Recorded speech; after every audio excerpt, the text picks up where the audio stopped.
तभी रति ने कहा, हे महाराज, आपने मेरे पति कामदेव को भस्म करके मुझ रति को 3 वरदान देके प्रसन्न कर दिया है, संतुष्ट कर दिया। लेकिन जिस समय तुमने मेरे पति कामदेव को भस्म किया था, तो मेरे पति के साथ तुमने एक चीज को और भस्म कर दिया है। आप जितने बैठे हैं यहां, कभी सुना कि कामदेव के साथ में कोई दूसरा भी भस्म हुआ था? बोलो ना। नहीं। कितने लोगों ने सुना है? यही तो सुनाने आया हूं, यही तो बताने आया हूं। नारद की कथा तो तुम बहुत जानते हो। ध्यान देना, रामचरितमानस में भी तुलसी जी ने लिखा है, भागवत में भी वेद व्यास ने रचना की है, अग्नि पुराण, शिव पुराण सब में लिखा है कि जिस समय कामदेव को तीसरे नेत्र की क्रोधाग्नि से भगवान शिव ने भस्म किया, उस समय भगवान शिव ने एक वृक्ष को भस्म कर दिया, एक पेड़ को भस्म कर दिया, और उस पेड़ को भस्म किया, उस वृक्ष को भस्म किया जिस वृक्ष में कामदेव छिप करके बैठा था। और ये कौन सा वृक्ष था? बोले सौरभ पल्लवी मदन बिलोका, सौरभ पल्लव मदन बिलोका, सौरभ पल्लव मदन बिलोका, सौरभ पल्लव मदन बिलोका। समय का अभाव। तुलसी जी ने भी लिखा कि सौरभ पल्लव मदन बिलोका। बोले सौरभ वृक्ष के पत्ते के पीछे कामदेव को शिव जी ने देखा, और सौरभ आम को कहते हैं। किसको कहते हैं? आम। जोर से बोलो। आम को। अब तो बता दो किसके पेड़ पे बैठा था कामदेव, और किसके पत्ते के पीछे छुपा था? तो रति ने कहा, जब भस्म कामदेव हुआ तो तुमने आम के पेड़ को भी भस्म कर दिया। मुझे तो 3 वरदान दे दिए, उसको भी तो 3 वरदान दे दो। तब भगवान शिव ने पहला वरदान दिया। ब्रह्मा की सृष्टि की रचना में हजारों और लाखों पेड़ पौधे होंगे, पर पूरी पृथ्वी पर अगर कोई वृक्षों का, पेड़ों का राजा माना जाएगा तो कौन सा वृक्ष होगा? जोर से बोलो। आम। पृथ्वी पे लाखों फल होंगे, नाना प्रकार के फल पैदा होंगे, लेकिन सारी दुनिया के फलों का राजा कोई फल होगा तो जोर से बोलो। आम। ईमानदारी से बताना, झूठ नहीं बोलना। अगर तुम्हारे सामने धामपुर के दशहरी आम ला दिए जाए और बीकानेर के रसगुल्ले दे दिए जाए तो किसको पसंद करोगे? क्या बात है, क्योंकि आम के आम और घुटली के दाम। पहला वरदान, वृक्षों का राजा आम होगा, फलों का राजा आम होगा। दूसरा वरदान दिया, जरा ध्यान से सुनना, कथा विश्राम की ओर जा रही, पर जाते जाते भी तुम्हें जीवन की वो बात बता रहा हूं जो शिव पुराण के बिना अधूरी है। दूसरा वरदान दिया, आज से ये आम का वृक्ष इतना पवित्र होगा, इतना पवित्र होगा, इतना पवित्र होगा कि जो इस आम की लकड़ी का समीधा का, धर्म ग्रंथों में लकड़ी को समीधा कहते हैं, आम की लकड़ी का कोई घर में हवन कराएगा तो जिस घर में आम की लकड़ियों का हवन हो जाएगा वहां बिना बुलाए सारे देवता पहुंच जाएंगे और वो घर घर नहीं देवों का मंदिर बन जाएगा। और तीसरा वरदान तो इतना कमाल का दिया, कहो तो बताओ नहीं आरती करवाऊं? कितने लोग सुनना चाहते हैं? और क्या तुमने इतना सीधा समझ लिया कि मैं इतनी जल्दी कथा को विश्राम दे दूंगा? हालांकि समिति का तो नियम कुछ अलग है। वो तो कहती महाराज 6:30 बजे कर दो, बाकी हम बोले। तो मैंने कहा मुझे बोलने के ही पैसे दिए गए हैं, और जिसको पैसे ही नहीं मिलते उसको बोलने का अधिकार क्या है? वो कितनी देर बोले? सच बताओ, समझ में आ रहा कि नहीं? कुछ नयापन मिल रहा है कि नहीं? अभी तो और सुनाओ, उस गुफा में कामदेव का प्रभाव क्यों नहीं हुआ? रति ने कहा महाराज तीसरा वरदान क्या है? बोले सुनो, आज से वचन देता हूं, जिस आम के वृक्ष की टहनी के पत्तों के पीछे कामदेव ने छिप कर के मेरी समाधि को तुड़वा के अपनी कुर्बानी दी है, ए देवी परहित लाग तजई जो देही, संत असंत प्रशंसा हित। जा मैं इस आम की टहनी को वरदान देता हूं, ये आम की टहनी जब भी कोई पूजा होगी, धर्म कर्म होगा, तो उस धर्म कर्म में मंगल कलश स्थापना होगी। जो उस मंगल कलश में नारायण रूप जल भर के, जो इस आम के पत्तों की टहनी लगाकर मुझ शिव के रूप में, शिवलिंग रूप में नारियल लगा के जो पूजन करेगा, और पूजन के बाद इस मंगल कलश को घर ले जाकर, जो इस मंगल कलश के जल को, इस मंगल कलश के नारियल को, इस मंगल कलश का और इस आम के पत्तों की टहनी का 4 चीजों का प्रयोग। कितनी चीजों का प्रयोग? 4। पहला मंगल कलश के जल का, दूसरा मंगल कलश के नारियल का, तीसरा मंगल कलश का खाली कलश का, और चौथा आम के वृक्ष का प्रयोग।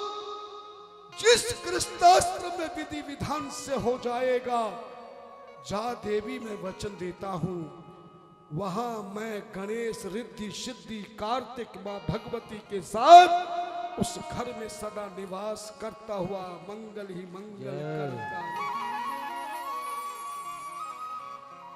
ध्यान देना, उसी दिन से आम के वृक्ष को परम पवित्र मान करके उसकी लकड़ी का हवन में काम होता होगा। आपके यहां भी होता होगा। जब हवन कराते तो किसकी समिधा लेते हैं, लेकिन पता नहीं था कि आम की क्यों लेते हैं। हाँ, आम क्यों लेते हैं ये तो पता है कि आनंद आता आम खाने में। जरा ध्यान दे, ब्रह्मा से नारद ने पूछ लिया, महाराज ये भी तो बता दीजिए, संसार के लोग शंका करेंगे इस मंगल कलश का कैसे प्रयोग करना चाहिए। सच बताओ, आप भी सुनना चाहते हो कि नहीं? हर कथा में कलश यात्रा निकलती है लोग खूब नाचते गाते हैं। हिंदुस्तान में नहीं, विदेशों में भी मंगल कलश बना के ब्राह्मण आचार्य विद्वान पूजन करा के आशीर्वाद में मंगल कलश देते हैं। बस इतना सा जानते हो, इस मंगल कलश के पत्तों से जल छिड़का, बाकी जल किसी पेड़ पौधे में डाला, नारियल या तो पंडित जी ले गए, नहीं घर वाले को दे दिया, तू रख ले। और आम के पत्तों की तो ऐसी दुर्गति करते हो कि कहीं पवित्र जगह डाल देते हो या कहीं फेंक देते हो। ध्यान देना, नोट कर ले, कागज पेन लाए हो तो अभी कथा का समय है, ठीक समय से कथा का विराम होगा, लेकिन कथा में ध्यान देना। और जितनी देर में बोलूं सारे काम धाम को छोड़ करके केवल कथा में ध्यान दे लेना। मैं जिंदगी को 9 दिन में तुम्हें ऐसे संवार के जाऊंगा, तुम्हारे कष्टों की, दुखों की, चिंताओं की, समस्याओं की गंदगी को ऐसे कथा की बुहारी से बुहार जाऊंगा और तुम्हारे जीवन को ऐसे बहार करके जाऊंगा कि मेरे भोलेनाथ की सदा आप पे कृपा बने। धर्म ग्रंथों ने कहा, संतों ने कहा, जब भी मंगल कलश मिले सौभाग्यवती नारी या किसी कन्या के हाथ से ही इस मंगल कलश को गोदी में लेकर प्रेम भावना से लेकर के घर ले जाना चाहिए। ले जाकर पहले सबसे कलश का कार्य करना चाहिए। चाय पानी नाश्ता बाद में करना चाहिए। कलश को ले जाकर एक प्लेट या थाली में इसके पत्ते की टहनी को, नारियल को बाहर निकाल करके रख देना चाहिए थाली प्लेट में।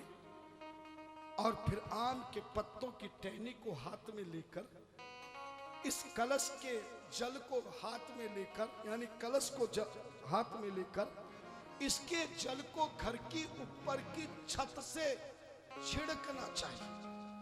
कभी भी कोई पवित्रता घर की करनी हो तो कभी भी कमरे से ऊपर की ओर नहीं जाना चाहिए, याद रखना।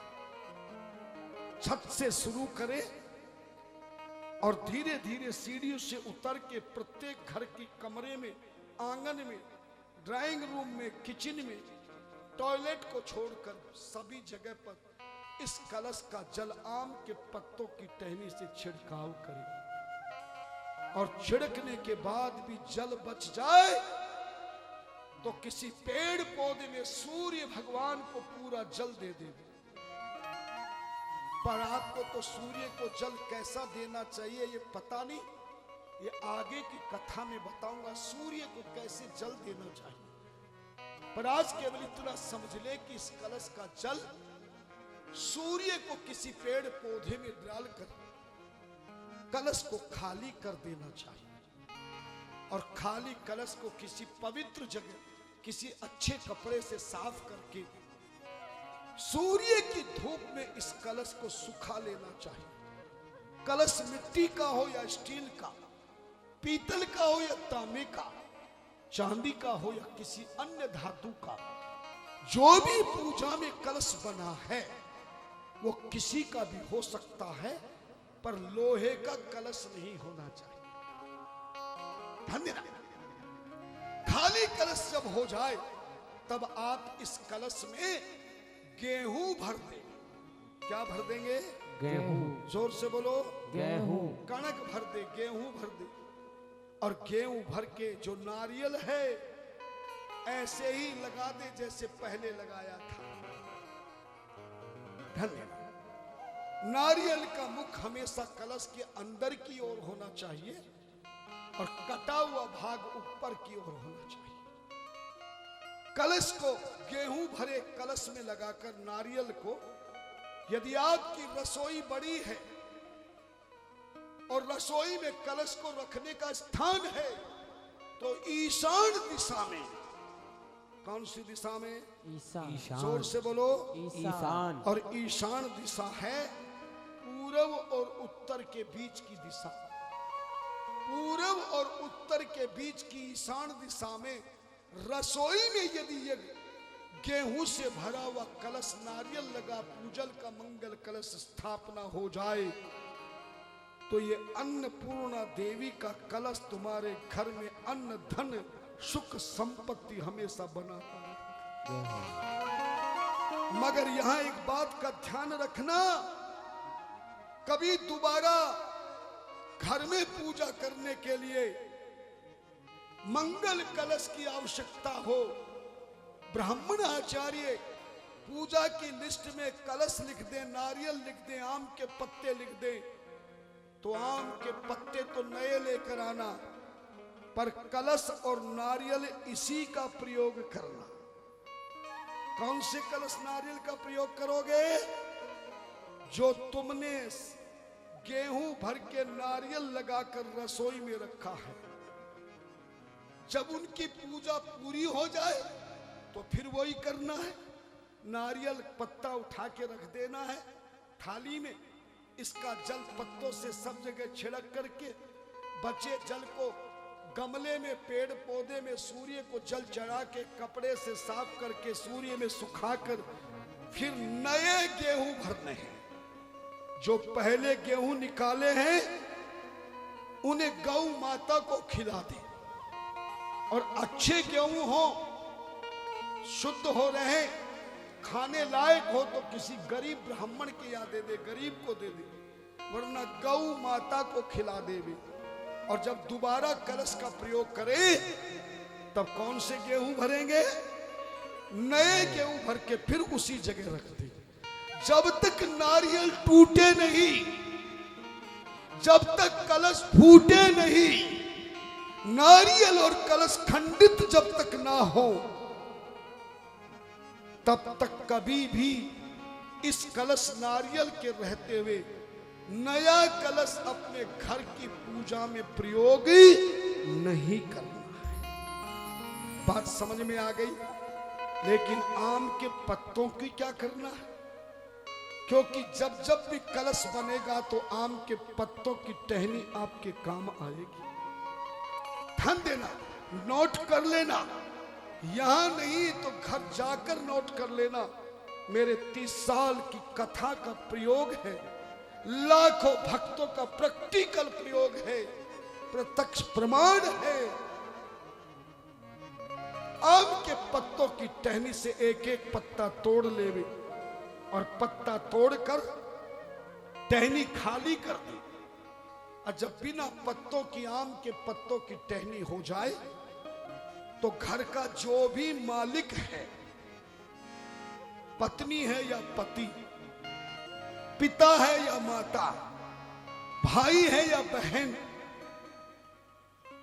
जो भी घर का बड़ा हो, मुखिया हो, जिसके द्वारा घर चलता है, घर के प्रमुख स्त्री हो या पुरुष कोई भी हो, घर के मुखिया का सीधा हाथ, सज्जा हाथ, दाया हाथ, राइट हैंड की पहली उंगली, जिसका मैंने अभी पहले जिक्र किया था, इस उंगली का नाम तर्जनी उंगली है। इस उंगली का कौन सा नाम है? तर्जनी। इस तर्जनी उंगली का घर के मुखिया के सीधे दाएं, राइट हैंड की पहली तर्जनी उंगली का जो पहला भाग है, उंगली के 3 भाग है ना, तो सबसे ऊपर वाला जो पहला भाग है, इस भाग के बराबर टहनी को नाप लेवे, एक टुकड़ा तोड़ लेवे, और उस एक टुकड़े के बराबर फिर सारी टहनी के टुकड़े टुकड़े चाकू से या तोड़कर कर लेवे। यानी आम के पत्तों की टहनी के कितने बड़े टुकड़े करोगे? मुखिया के सीधे दाएं हाथ की पहली तर्जनी उंगली के पहले भाग के बराबर टुकड़ा कर लेना। और देखना, ध्यान देना, समय हो रहा है। जब आखिरी टुकड़ा बचेगा टहनी का, तो छोटा बचेगा जो बराबर उंगली के भाग के नहीं होगा।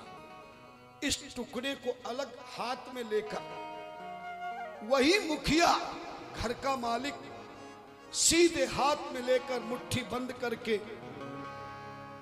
घर की छत पर जाकर, और जो लोग फ्लैटों में रहते हैं वो नीचे बगीचे में जाकर, लॉन में जाकर, जो लोग अपने घर में रहते हैं वो सड़क पर जाकर दक्षिण दिशा की ओर मुख करके अपने पितरों का ध्यान करें, और ये कहे मन ही मन, जितने भी मेरे खानदान के कुल के पित्र हैं मैं उन सभी की संतुष्टि के लिए मंगल कलश के आम के पत्ते की शेष भाग टुकड़े को मैं अपने पितरों के कल्याण के लिए समर्पित करता हूं या करती हूं।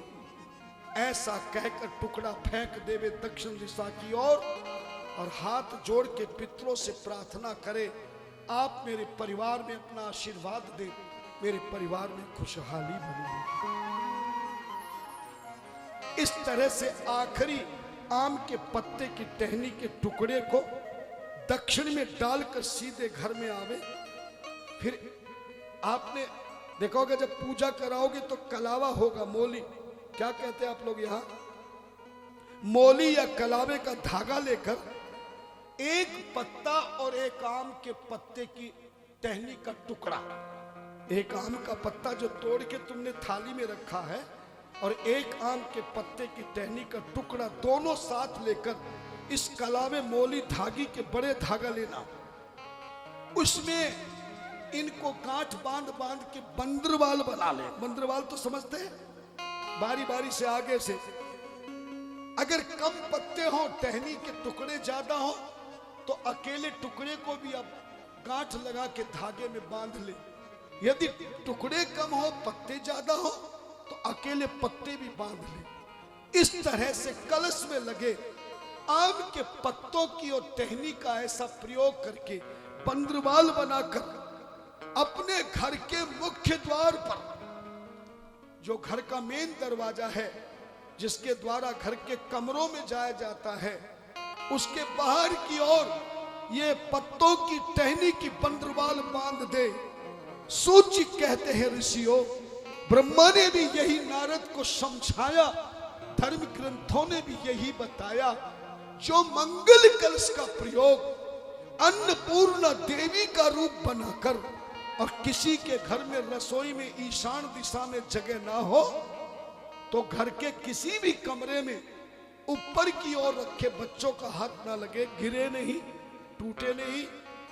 किसी भी कमरे के ईशान दिशा में इसको स्थापना करे और घर में जिसके घर में भी ये आम के पत्तों की टहनी के टुकड़े और आम के पत्तों की बंदरवाल बन जाएगी, कहते कि उसके घर में समस्त देवी देवताओं का निवास हो जाएगा। उस घर से सारा दरिद्र, देव दोष, पितृ दोष, ऋषि दोष, नवग्रहों का दोष, ऊपरी पराई टोना टोट का सब दूर हो जाएगा। सोया हुआ भाग जाग जाएगा, क्योंकि वहां पर सारी देवी देवताओं का निवास हो जाएगा। ऐसा रति को भगवान शिव ने आम के वृक्ष को 3 वरदान दिए। बात समझ गए? और ये बात कौन सुना रहे? ब्रह्मा जी नारद को। बोले बेटा, इसलिए जिस गुफा में तूने तपस्या करी और तुझ पर कामदेव का असर नहीं हुआ, इसलिए बेटा इसमें तेरी कोई शक्ति। ये सुनते ही नारद जी का तो मुंह खराब हो गया। बोले मेरे बाप ने खुद तो जिंदगी में कुछ किया नहीं और मैंने किया तो जलता है। गुस्से में नारद जी चले कैलाश पर्वत की ओर। जाते जाते नारद को रोका, शिव जी के पास मत चले जाना, भगवान शिव के पास जाकर ये बात मत बता देना। मगर अभिमानी आदमी जिस चीज के लिए मना करो वो पहले करेगा। सीधे कैलाश पर्वत पर पहुंच गए। पहुंच के शिव जी को बताया, शिव जी ने भी समझाया, वही बात बताई जो ब्रह्मा ने बताई है। नहीं माने, जैसे जाने लगे बैकुंठ लोग, शिव ने मना किया विष्णु जी को मत बता देना, और वो विष्णु जी के पास पहुंचे। तब शिव जी ने 2 गण पीछे भेजे, सीआईडी इंस्पेक्टर। विष्णु के पास जाके अभिमान से नारद ने अपनी बात कही। भगवान विष्णु तो नारद जी के परम इष्ट देव है और नारद अनन्य भक्त है। आज अपने भक्त के हृदय में अभिमान अंकुर देखकर इसे मिटाने के लिए थोड़ा कष्ट देने का विचार किया। जैसे किसी माता के बच्चे के हाथ में फोड़ा हो गया, मां डॉक्टर के पास ले गई और मां से डॉक्टर ने कहा कि इसका हाथ पकड़ मां, मां हाथ पकड़ती है, डॉक्टर चीरा लगाता, धन्यना समय हो रहा, बच्चा रो रहा है, चिल्ला रहा है। मगर सच बताओ मेरी माता बहन बेटियों, मां उस बच्चे का हाथ छोड़ देगी क्या? क्योंकि मां जानती है थोड़ी देर का दुख दिया मेरे बच्चे का ये कैंसर समाप्त हो जाएगा। आज दया की तो यही फोड़ा कैंसर बन जाएगा। जैसे मां अपने लाडले बेटे को भी उसके दुख को मिटाने के लिए थोड़ा कष्ट देती है, ऐसे मेरे परमात्मा का भी नियम है। वो भी अपने भक्तों को सही रास्ता दिखाने के लिए थोड़ा कष्ट देते हैं।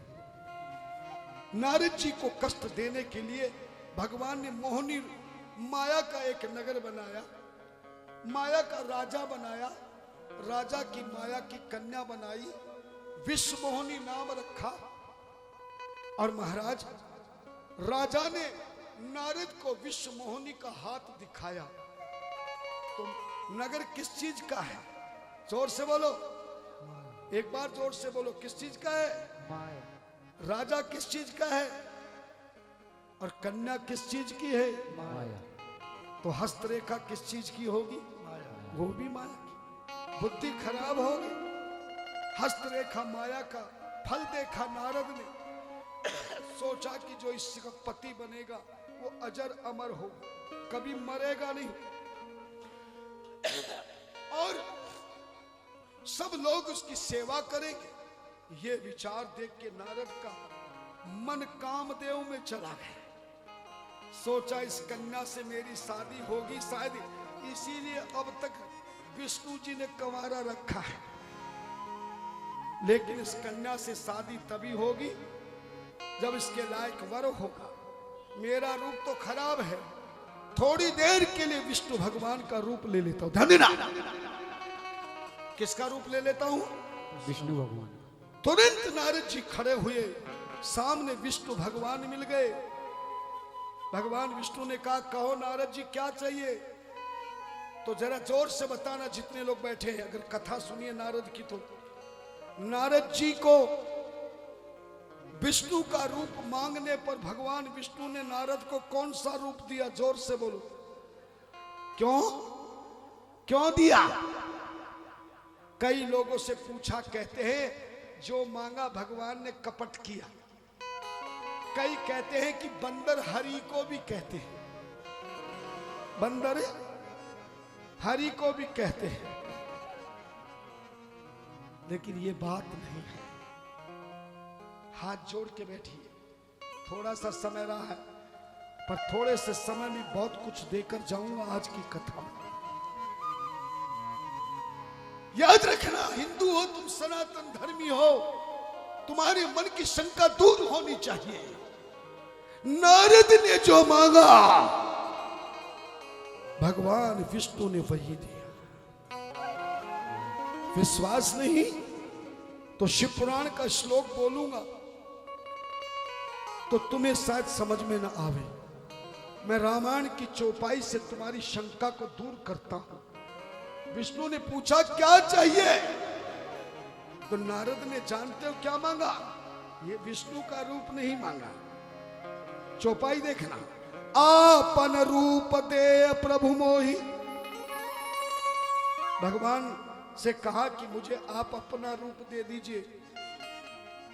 मोहि बोले मुझे अपना रूप दे दीजिए। भगवान विष्णु बोले मेरा एक रूप हो तो एक अपना दे दूं, मेरे तो 24 रूप हैं, बोल इसमें से कौन सा चाहिए? जब 24 रूप के दर्शन किए तो नारद की बुद्धि खराब हो गई। वो यही सोचने लगा कि वो कन्या इसको पसंद करेगी किसको, इसको करेगी किसको। जब समझ में नहीं आया तो जानते हो नारद जी ने क्या मांग लिया?